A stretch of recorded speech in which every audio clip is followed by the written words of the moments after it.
Assalamualaikum warahmatullahi wabarakatuh. Alhamdulillah wa syukurillah wal khairi wa syarru bima syiatillah. Ashadu an la ilaha illallah wahdahu la syarikalah. Wa ashadu anna Muhammadan abduhu wa rasuluhu la nabiyya ba'dah.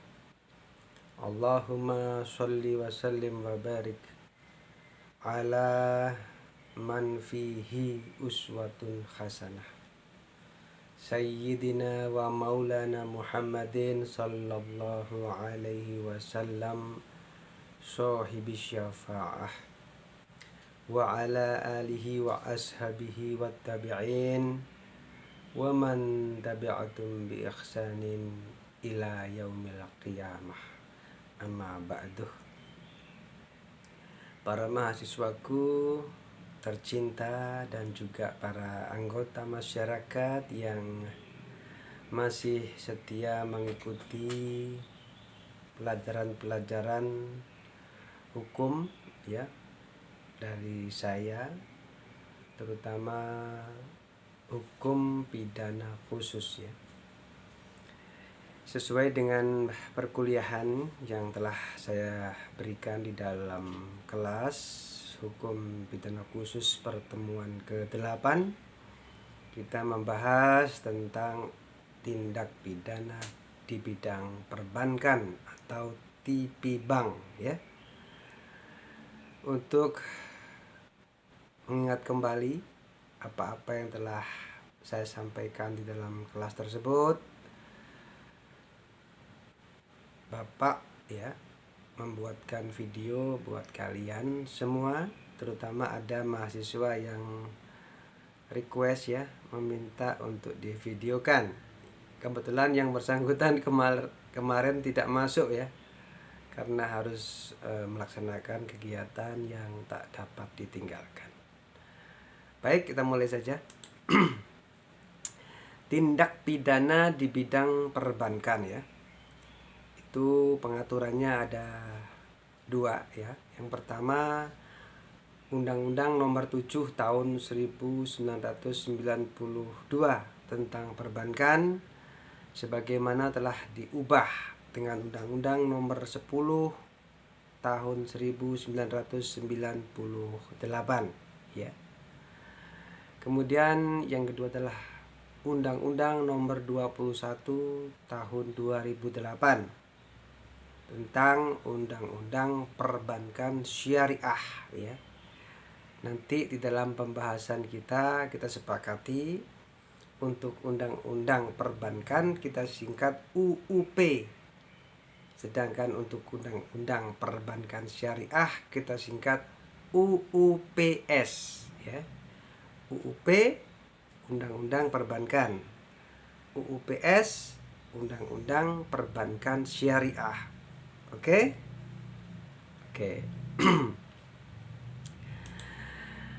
Perbankan ya, kita mulai saja pembahasannya. Perbankan itu segala sesuatu yang menyangkut tentang bank ya, yang mencakup kelembagaan, kegiatan usaha, serta cara dan proses dalam melaksanakan kegiatan usahanya, yaitu usaha perbankan. Adapun yang disebut dengan tindak pidana di bidang perbankan adalah setiap perbuatan yang melanggar ketentuan yang diatur dalam Undang-Undang Perbankan, yang mencakup semua perbuatan yang melanggar hukum yang ada kaitannya dengan bisnis perbankan.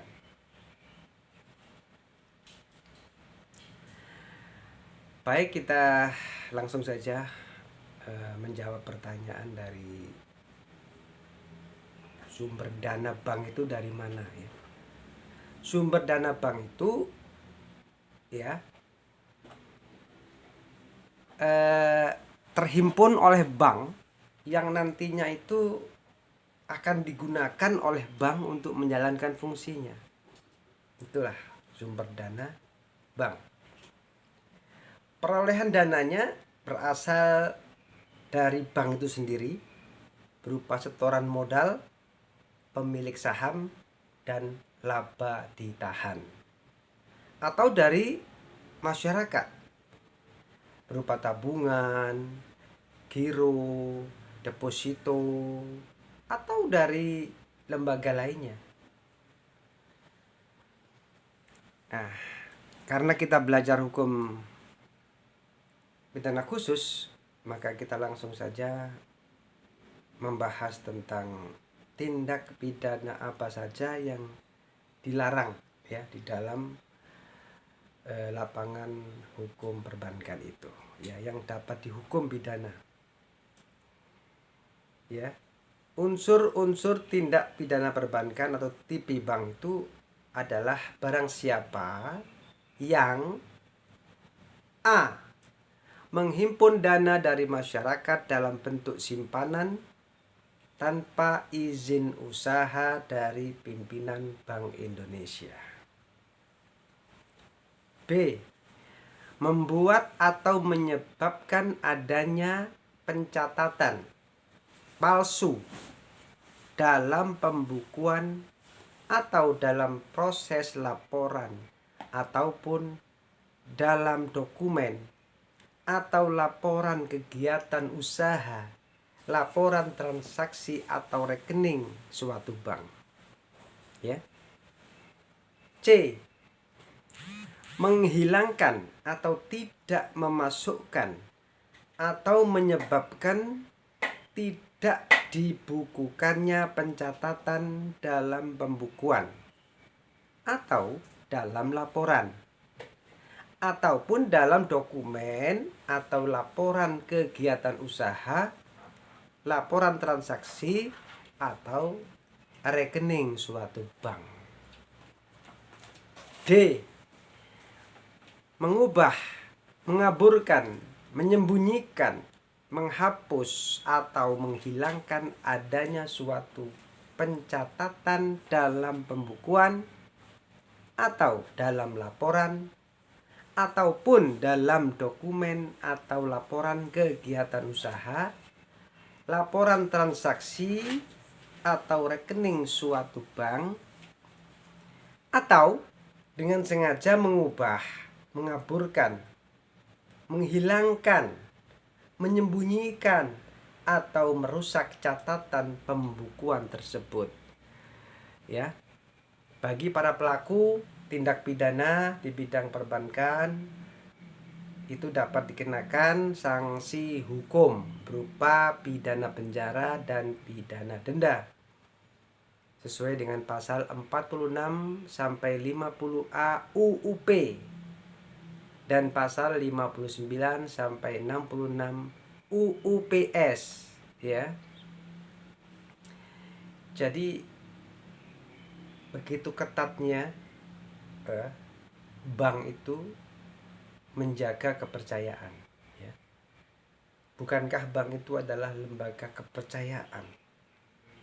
Kita menyimpan uang kita, mempercayakan menaruh atau meletakkan uang kita di suatu bank X misalnya, itu adalah karena kita percaya kepada bank itu, dan bank itu wajib menjaga amanah kepercayaan yang diberikan oleh nasabahnya. Ya. Dengan demikian wajarlah jika aturan tentang perbankan ini demikian ketatnya yang menjerat baik mulai dari direksi, ya, komisaris, kemudian para pegawai bank, ya, semuanya diatur, semuanya diperketat pengawasannya, semuanya diberikan ancaman-ancaman sanksi pidana jika melanggar, ya. Di perbankan itu merubah sedikit saja catatan itu dalam transaksi, ya, atau pembukuan perbankan itu tidak dibenarkan, ya. Walaupun tidak mendapat untung, itu tidak dibenarkan. Ya, sedemikian ketatnya bank di dalam menjaga kepercayaan, ya. Jadi TV bank itu bisa disimpulkan ya, peraturan-peraturan yang mengandung larangan dan diberikan sanksi pidana bagi yang melanggarnya itu bisa dikategorikan beberapa golongan ya. Yang pertama adalah tindak pidana perizinan ya. Pasal 46 UUP, pasal 59 UUPS. Jadi kalau ada orang itu yang mau menghimpun dana dari masyarakat ya, ataupun badan ingin mengumpulkan dan menghimpun dana dari masyarakat, itu harus ada izin dari Bank Indonesia ya, dalam hal ini Gubernur Bank Indonesia. Jika melanggar hal itu maka dikenakan dengan pasal ini tentang perizinan ya. Kemudian golongan kedua tindak pidana rahasia bank, pasal 47 UUP dan pasal 60 UUPS ya. Kemudian tindak pidana pembukaan rahasia bank, pasal 47A UUP dan pasal 61 UUPS. Jadi bank itu menjaga kerahasiaan ya, katakan rekening seseorang itu tidak bisa diketahui oleh orang lain ya. Misalnya si A menyimpan uangnya di bank berupa tabungan, itu pihak lain tidak akan bisa mengetahuinya karena bank terikat oleh kerahasiaan bank. Namun ada kecualinya. Jika itu diminta oleh aparat yang berwenang dengan izin Gubernur BI ya, maka pembukaan rahasia bank itu bisa dilaksanakan dengan syarat-syarat tertentu. Misalnya terhadap si pemilik rekening itu telah dinyatakan sebagai seorang tersangka misalnya, dan dicurigai bahwa hasil kejahatannya disimpan di rekening tersebut ya. Itu pun harus dengan izin terlebih dahulu kepada Gubernur Bank Indonesia. Baru kemudian bisa dimungkinkan adanya pembukaan rahasia bank ya. Kemudian golongan berikutnya adalah tindak pidana pengawasan bank ya, pasal 48 UUP dan pasal 62 UUPS. Kemudian ada golongan tindak pidana pencatatan palsu, suap, prinsip kehati-hatian, yaitu pasal 49 UUP dan pasal 63 UUPS. Di sini ada disebutkan prinsip kehati-hatian ya. Ini berkaitan dengan yang tadi, karena bank itu merupakan lembaga kepercayaan ya, yang fungsinya itu menghimpun dana dari masyarakat dan kemudian menyalurkan dana ke masyarakat ya. Maka dalam menyalurkan dana ini harus ada prinsip kehati-hatian ya. Misalnya mau memberikan kredit kepada seseorang, mungkin untuk sebagai tambahan modal usaha, maka bank akan melakukan penelitian yang seksama ya, mengenai rekening korannya setiap bulannya dilihat paling tidak 3 bulan terakhir. Kemudian dilihat penghasilannya, keuntungannya kalau memang itu usaha, pembukuannya ya, dilihat semua. Bahkan sampai disurvei ke lokasi ya, dilihat apakah benar yang bersangkutan bekerja di tempat tersebut dan apakah benar gajinya sebesar yang disebutkan di dalam permohonan ya. Itu namanya prinsip kehati-hatian bank. Karena apa? Karena jika tidak berhati-hati maka yang dirugikan nanti adalah nasabah ya, yang memiliki uang yang disimpan di bank itu, dan bank itu menjadi rugi ya. Kemudian ada yang disebut dengan pasal sapu jagat ya, yaitu pasal 49 ayat 2 huruf B UUP ya, disebut pasal sapu jagat. Kalau doa ya dalam agama Islam itu ada doa sapu jagat ya, yaitu Rabbana atina fid dunya hasanah wa fil akhirati hasanah wa qina adzabannar ya. Itu sapu jagat, semuanya sudah termasuk di dalamnya. Jadi nggak usah panjang-panjang, doa itu aja sudah mencakup semuanya. Nah dalam dunia perbankan juga ada pasal sapu jagat, yaitu pasal 49 ayat 2 huruf B UUP ya. Karena apa? Karena ini pasal ini dapat digunakan oleh aparat penegak hukum untuk menjerat mulai dari dewan direksi sampai dengan pegawai bank dengan pasal ini ya. Sepanjang belum ditentukan secara khusus sebagai tindak pidana. Nah, itu. Ancaman pidana dengan sistemnya minimum ya. Bahkan disebut minimum khusus. Kalau tindak pidana yang lain biasanya dipidana penjara selama-lamanya, jadi maksimalnya ya. Dan denda sebanyak-banyaknya gitu kan ya. Tapi ini tidak, minimum khusus. Jadi ancaman pidananya itu paling singkat 3 tahun penjara dan denda paling sedikit 5 miliar rupiah. Jadi minimalnya yang ditentukan. Di bawah itu nggak boleh. Hakim tidak boleh menjatuhkan pidana di bawah itu. Ya, lebih boleh gitu ya. Jadi ini merupakan kebalikan dari sistem pengaturan penjatuhan hukum pidana ya, berat ringannya di perundang-undangan yang lainnya. Kita lihat sekarang beberapa contoh ya kasus TV Bank ya. Yang pertama kasus Malinda di Citibank ya. Yang kedua adalah penggelapan dana El Nusa di Bank Mega. Yang ketiga pembobolan 250 miliar di BTN. Kemudian kasus yang keempat adalah kasus Maria Pauline Lumowa. Kasus perbankan ini begitu banyaknya ya. Tapi kita ambil contoh hanya 4 ini saja, hanya untuk sekedar mewakili dari sekian banyak kasus perbankan yang ada ya. Mari kita lihat satu persatu. Kasus pertama adalah Malinda di Citibank ya. Sebentar saya ngopi dulu sebentar ya.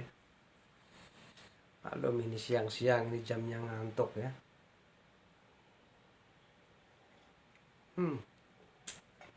Benar-benar enak ini kopi asli nih.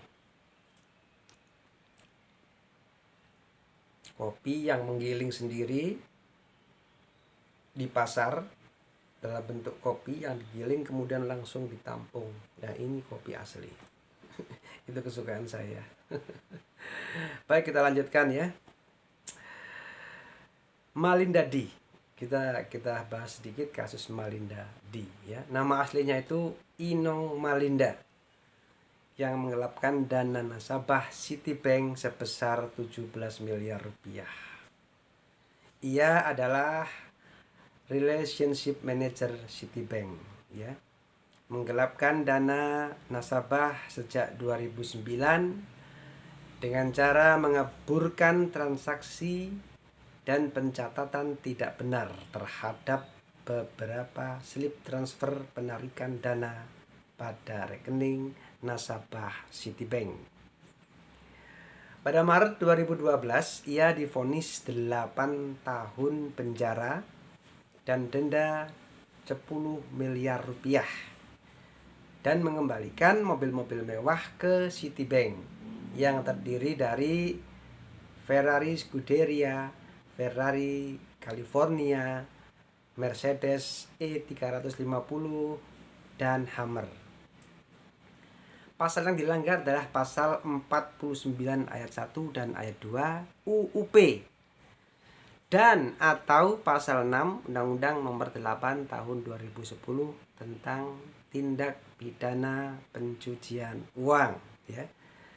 Nah, ini dijerat dengan pasal tindak pidana perbankan dan diikuti dengan pasal TPPU atau money laundering, ya, tindak pidana pencucian uang.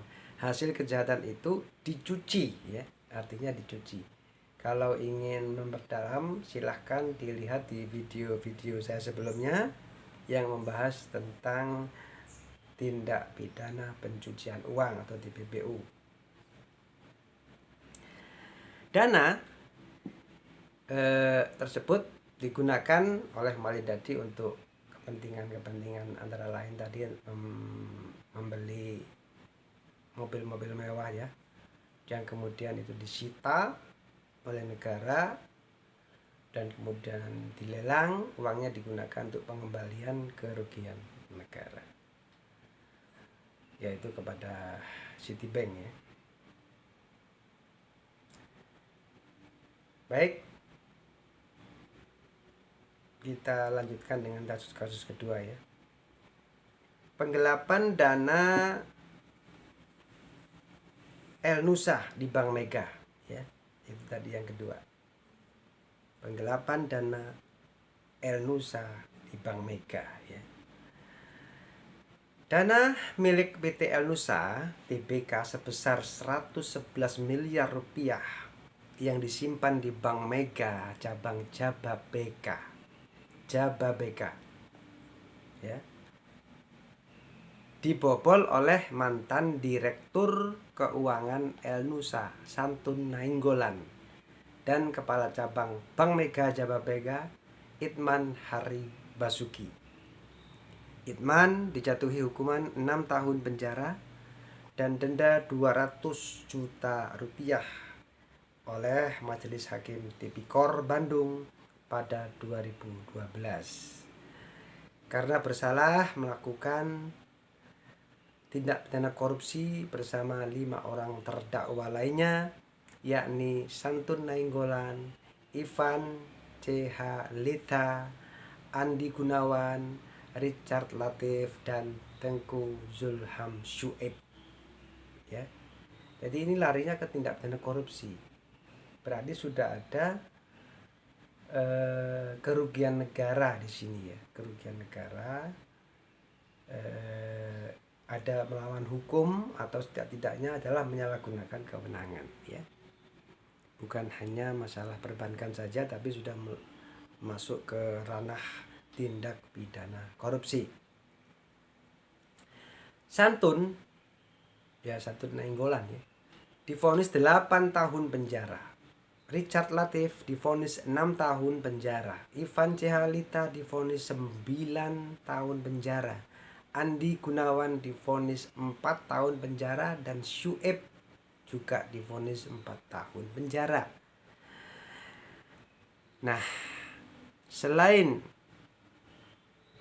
hukuman pidana penjara, ya, ternyata juga El-Nusa mengajukan gugatan perdata, ya.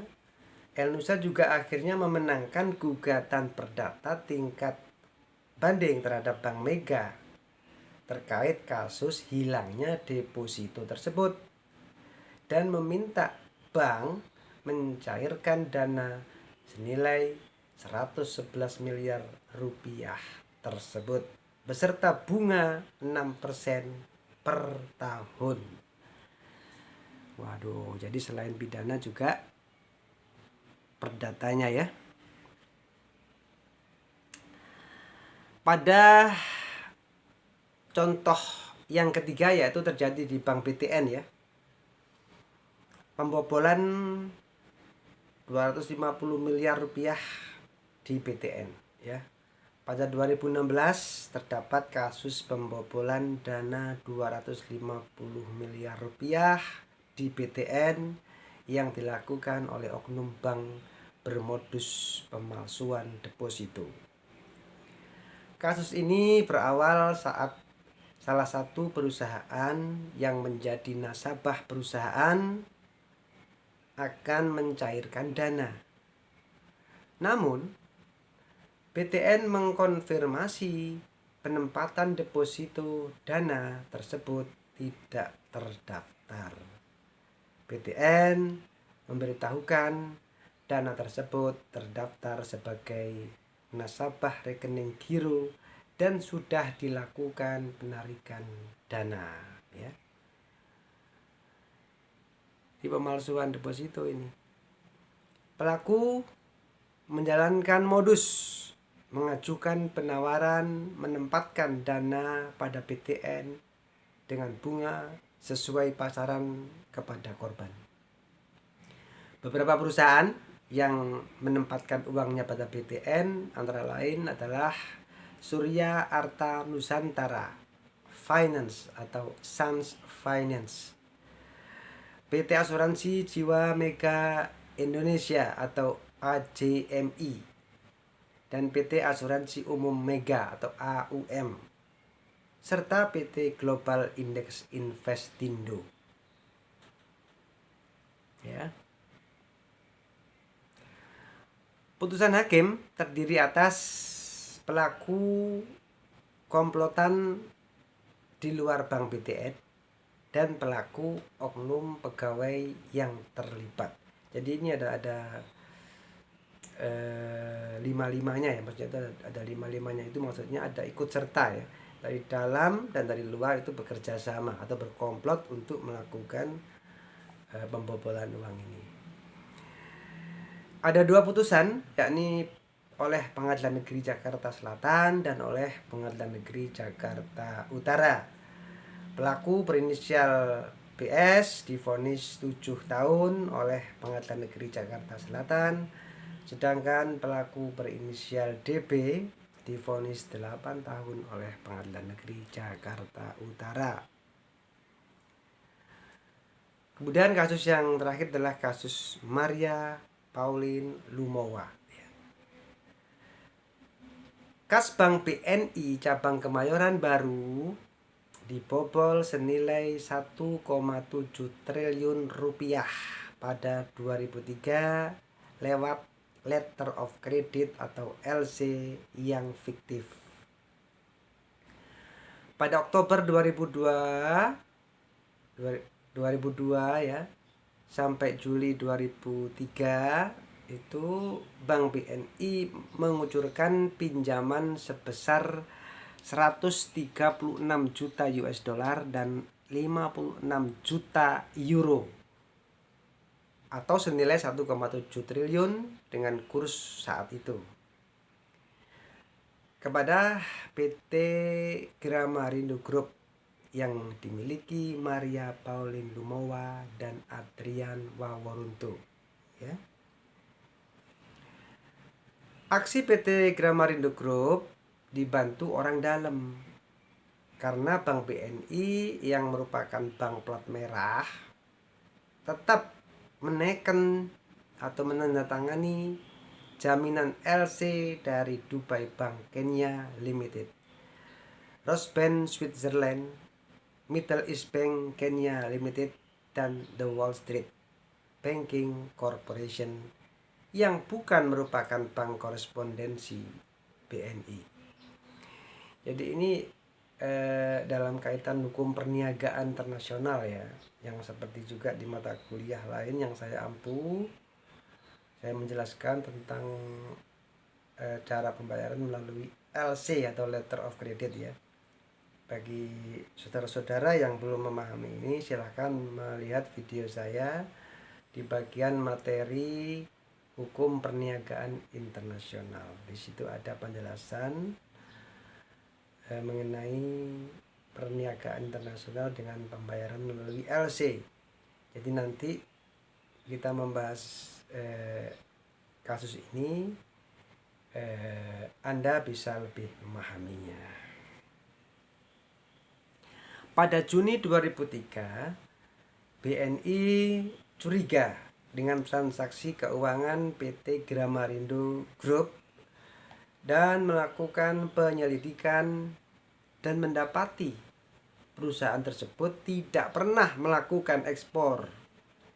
Disitulah kemudian pada September 2003 Maria keburu kabur ke Singapura.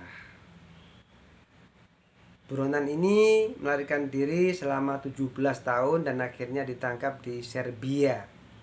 Ya. Pada Juli 2020, pemerintah mengekstradisi Maria dan menjalani proses hukum di Indonesia.